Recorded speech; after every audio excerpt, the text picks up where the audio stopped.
بسم اللہ الرحمن الرحیم۔ آج ان دو کتابوں کا دیدار آپ کو کراتے ہیں اور ان دونوں کتابوں کا تعلق علم حدیث کے ساتھ ہے۔ پہلی کتاب شمائل النبی، جو شمائل الترمذی کے نام سے بھی مشہور ہے، امام ترمذی رحمہ اللہ کی مشہور کتاب ہے، اور دوسری کتاب المدخل الی مشکات المصابیح ہے، مفتی تنویر الطاف صاحب کی ہے۔ اس کا تعلق بھی فن حدیث کے ساتھ ہے۔ دونوں کا تعارف شروع کرنے سے پہلے شمائل النبی یا شمائل ترمذی کے حوالے سے ایک بات بتانی ہے۔ مفتی محمد سلمان منصور پوری صاحب نے اپنی کتاب فکر انگیز اور کارآمد باتیں،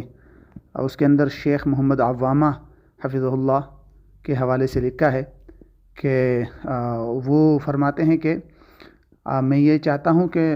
میں کچھ متون کے نام ذکر کروں جن متون کو یاد کرنا طلباء کے لیے مفید ہوں، اور لیکن پھر یہ سوچ کر کہ ہر علاقے کے علماء نے الگ الگ متون کی کتابیں پسند کی ہوئی ہے، تو اس لیے اس کو ذکر کرنے کی ضرورت نہیں ہے۔ اور پھر وہ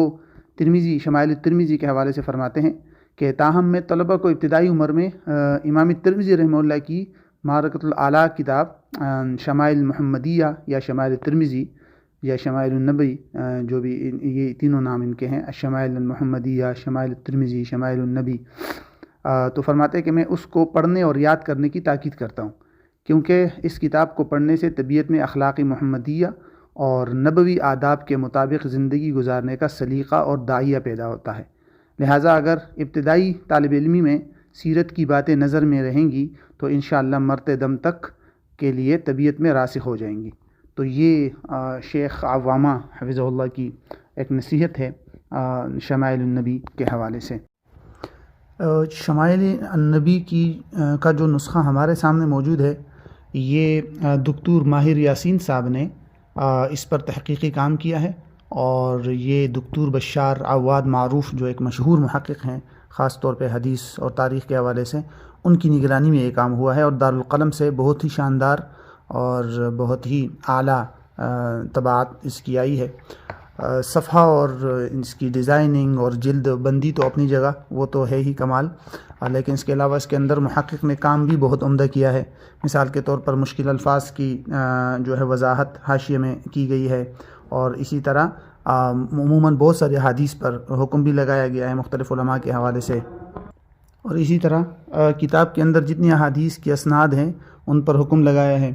اور اس کے علاوہ مختلف احادیث کی تخریج بھی کی ہے، تمام احادیث کی ترقیم اور ان پر ارقام لگائے گئے ہیں۔ اور سب سے اہم کام اس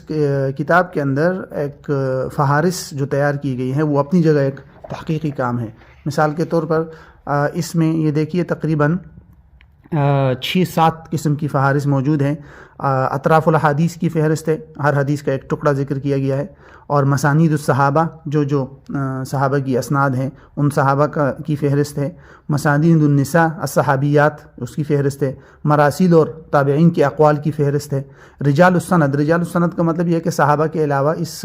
کتاب کے اندر جو اسناد کے اندر دیگر رجال آئے ہیں ان کی فہرست موجود ہے، مصادر اور مراجع، اور پھر آخر میں کتاب کی فہرست۔ تو یہ بڑا اہم نسخہ ہے، ہمارے ہاں دور حدیث کے اندر یہ پڑھائی جاتی ہے، تو یہ نسخہ اگر حاصل کیا جائے تو یہ بہت مفید ہے۔ جہاں تک یہ دوسری کتاب ہے المدخل الی مشکات المصابیح، نام تو اس کا عربی ہے لیکن یہ کتاب اردو میں ہے۔ مفتی محمد تنویر الطاف صاحب جامعہ بیت السلام تلگنگ سے تعلق رکھتے ہیں، اور انہوں نے یہ کتاب لکھی ہے۔ المدخل آج کل اس کا ایک عام رواج ہو چکا ہے کہ مبادیات، کسی بھی کتاب یا کسی بھی فن کی مبادیات اور تمہیدی باتوں کے لیے المدخل کے حوالے سے کے نام سے بہت ساری کتابیں لکھی جا رہی ہیں۔ تو یہ انہوں نے اصل میں مصابیح السنہ اور مشکات المصابیح اور مقدمہ مشکات، ان تینوں یہ جو ہمارے ہاں درجہ سابع میں پڑھائی جاتی ہیں،